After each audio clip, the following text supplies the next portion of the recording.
This happened a few years ago, well before the pandemic. My girl, I'll call her Allie for the story, and I went camping up on Mount Shasta. We usually go every year, at least we did until this last trip.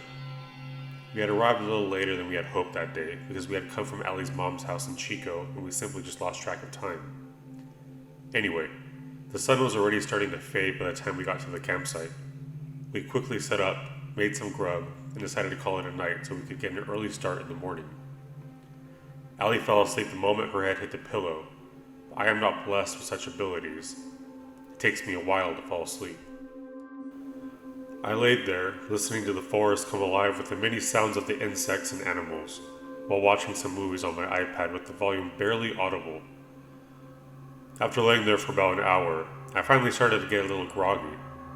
But of course, all of a sudden I had the overwhelming urge to take a leak. So I put my iPad down, nudged Allie and told her I was going to go outside to pee, and left the tent. The moon was full that night, and was at its zenith, so there was an ample amount of light illuminating the campsite.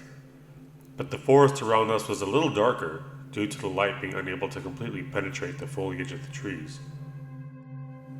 I was no stranger to these parts. Even before I met Allie, my family used to come up here quite often as we were the outdoorsy types and always enjoyed camping.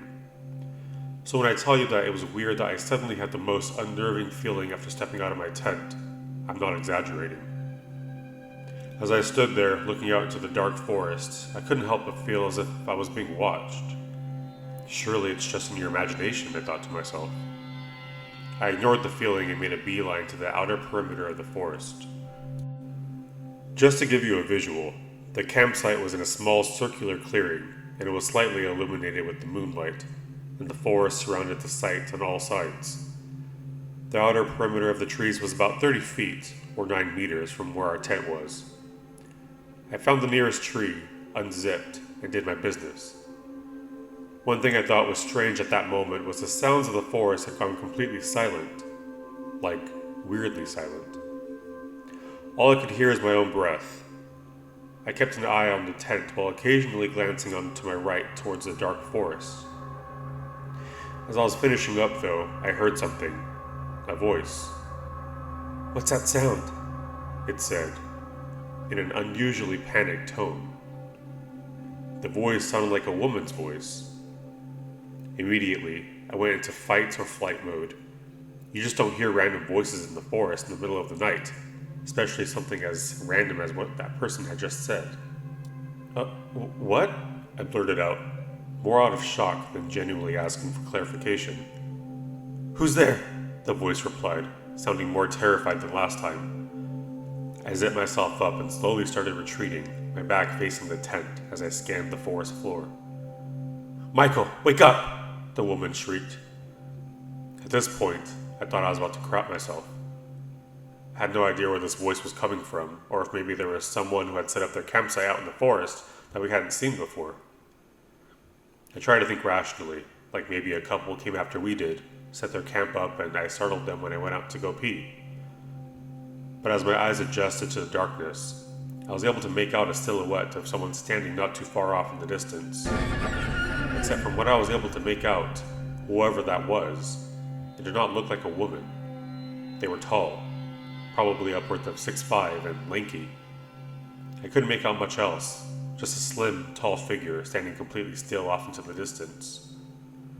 I don't know if it was out of pure fear or what, but I stood completely still, just watching this person, this thing, stare right back at me. "Oh my God!" the thing screamed before it suddenly started sprinting towards me. I only watched it for a second before I turned around and made a dash to the tent and shook Allie awake.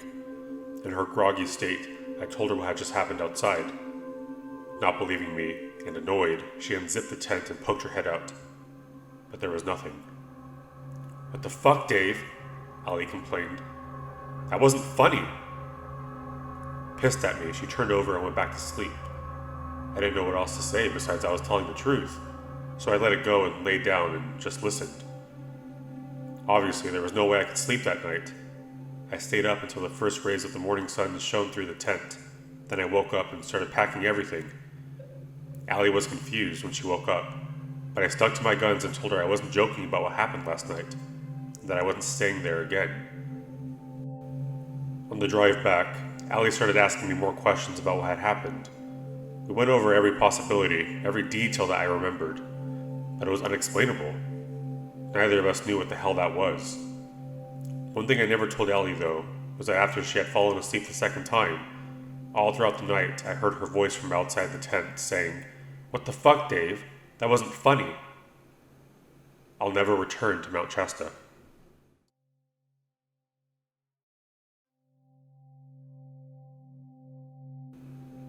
This happened back in 2006. My family is super religious, and I was kind of the black sheep of the family, the rebel. Whenever I wanted to smoke weed, I would leave the house, drive to a secluded spot, and have at it. Just so you can get an idea of where I live, it's mostly an upper-class residential area. It gets really quiet at night, and some parts are pretty rural, mostly the further south you drive, with homes being very far and few between. But everyone knows each other for the most part, and it's a pretty tight-knit community. Anyway, one night I had the urge to smoke.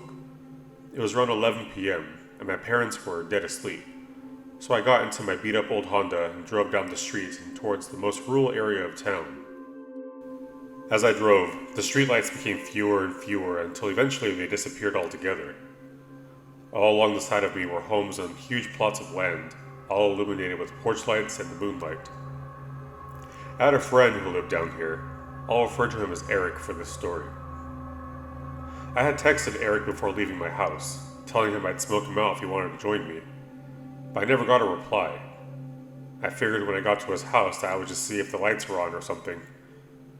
When I pulled up to his house, the gate to his driveway was open, and there was a large dark truck parked backwards right in front of the garage. I had never seen the truck before, but I assumed maybe his family bought a new car or something. I turned my car off, took out my joint, and started smoking. Every once in a while I would glance over at the house, just to see if any of the lights would turn on inside. All the windows were black. I think about 20 minutes had gone by when I noticed a faint blue light emanating from Eric's room, which faced towards the driveway. "That fucker's awake," I said to myself, while picking up my phone and texting him. While waiting for a reply, I noticed the garage light turned on. Why is he coming out through the garage? I thought to myself, confused. Suddenly the garage door started opening, causing the bright light to come flooding out onto the driveway. From where I sat, I could make out a silhouette of a man loading stuff onto the back of the truck. Thinking it was Eric's dad, I called him to warn him not to come outside. But when Eric answered the phone, he sounded groggy, as if he had just woken up.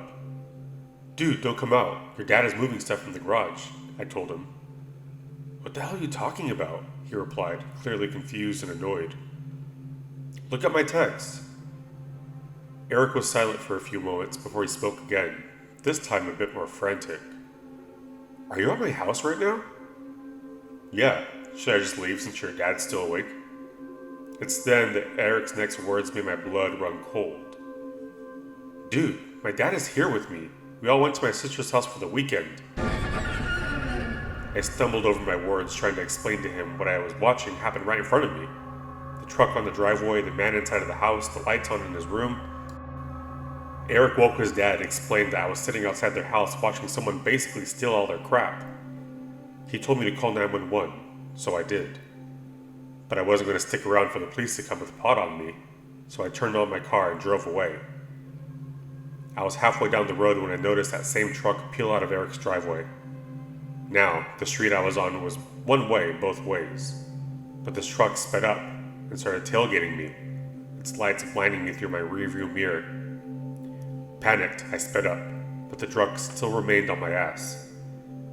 Not before long, whoever was driving swerved onto the opposite lane, drove alongside me for a moment, then got in front of me and sped off.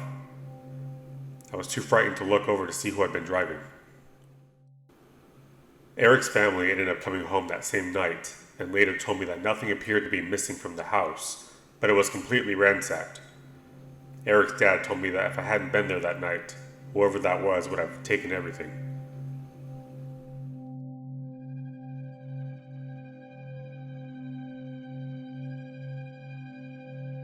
To start off, I am a really antisocial individual. Talking with strangers makes me uncomfortable, so I tend to avoid it at all costs unless absolutely necessary. Anyway, one evening I was leaving my house to head to the gym. My parents were out of town for the weekend, and I wanted to get a workout in before I laid around binging Netflix so I could feel better about myself. The front door to my house is behind a gated and locked atrium. As I locked my front door, I made my way to the atrium's gate and was immediately startled by a man standing on the other side of it. He had shoulder-length, greasy blonde hair, a scruffy beard, and a battered brown coat on. He smiled a crooked and seemingly forced smile and tried to hand me one of the papers in his hands, saying something about how he was collecting donations for some children's organization. I instantly was wondering what this guy was doing at my house randomly. It was already 8 p.m., dark out, and he was going door to door asking for donations. It didn't make any sense. So me being me, I drafted a lie quickly in my head and said, "Oh, I don't live here. I was just house sitting. Come back on Monday when the homeowners return." The man laughed and said that he wasn't from the area, but that he would try to come back. I pretended that I had forgotten something and went back inside, just so I could end this awkward interaction as quickly as possible. I waited for about 5 minutes before coming back outside and seeing that he had left. Quickly, I got into my car on the driveway, reversed, and drove to my gym, which was about a 15-minute drive away. But when I got there, I saw that the gym was closed earlier than normal because it was hosting some type of event. It doubled as a community center, so I wasn't too surprised by that. Nonetheless, annoyed, I made the drive back home, went inside, and plopped down on my bed. I queued up Netflix on my TV, cycled through the movies, but ultimately ended up just getting on Instagram and looking at videos. Maybe after an hour, my phone alerted me that it was below 10% of battery life. Being my lazy self, I reached over the bed and tried to grab my charger on the floor, but it was too far for my grasp. Determined, I slid off the bed even more, leaving the remainder of my body on the bed. I could have just stood up and gotten the stupid thing and be done with it. But I made things difficult. Finally, after stretching my body to its limits, I grabbed the cord of my charger between 2 fingers and pulled it into my hand. As I was pulling myself up, I caught a glimpse under my bed and nearly screamed. Right there, crouched in the fetal position, was the man from earlier, except his back was facing me. I pulled myself back onto the bed. My mind was racing a million miles an hour. I didn't want to start screaming because in my mind that wouldn't end well if he cornered me somewhere in the house and overpowered me. Thoughts of all those cheesy horror films of girls running and tripping over themselves kept replaying in my head. So I decided to try to play it safe and said, I guess I'll just shower then, before standing up and making my way into the bathroom where I locked the door and started the shower. I dialed 911 and in my lowest possible voice explained to the dispatcher what was happening. It was then I saw the doorknob slowly turning as the man tried to open the door sneakily from the other side. When he realized it was locked, however, the doorknob started twisting and turning vigorously. "Please, hurry!" I screamed into the phone, unable to maintain my composure any longer. "I called the police!" I screamed. Then he had stopped trying to open the door. It felt like hours had passed before police arrived, but when they did, we circled my house and found that the man had entered through an unlocked window in the living room. Till this day, I always have to look under my bed before I can fall asleep. I don't like to think what could have happened had I not reached for my charger the way I did.